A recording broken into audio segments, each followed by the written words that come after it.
अगर आप भी चाहते हैं कि पीके प्रदीप प्रजापति का ऑडियो वीडियो सबसे पहले आपके पास पहुंचे, तो हमारे यूट्यूब चैनल को लाल बटन दबा के सब्सक्राइब करें और साथ ही साथ बेल आइकन जरूर दबाएं।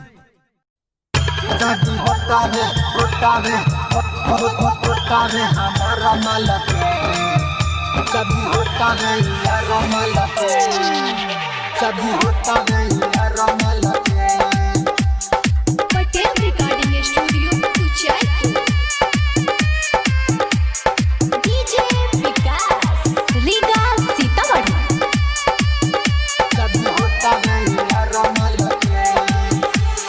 जात बिया हमारा के है फोटो में डाल के भूल गइल यारबाऊ तो हमारा रे प्यार के शादी होता रे हमारा माल के शादी होता रे यार माल के शादी होता रे हमारा माल के शादी होता रे यार माल के शादी होता रे हमारा माल के शादी होता रे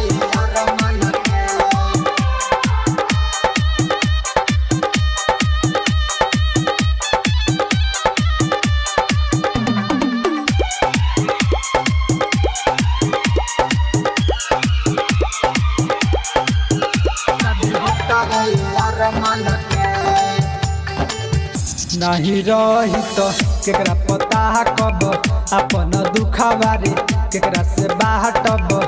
नहीं रही तो केकरा पता कब अपन दुखवारी केकरा से बाटब। याद आवे चुमा कर दिहल गाल के याद आवे चुमा कर दिहल गाल के शादी होता रे हमारा माल के शादी होता रे यार माल के शादी होता रे हमारा माल के शादी होता रे यार माल के शादी होता रे हमारा माल के शादी होता रे यार माल के शादी होता रे यार माल के Patel recording studio Uchaipur. DJ Vikas Riga Sitamarhi. शादी होता रे यार माल के कहे गुड्डू गोल्डो कैसे के जियब याद जे आई तो रोज रे पियब। कहे गुड्डू गोल्डो कैसे के जियब याद जे आई तो रोज रे पियब।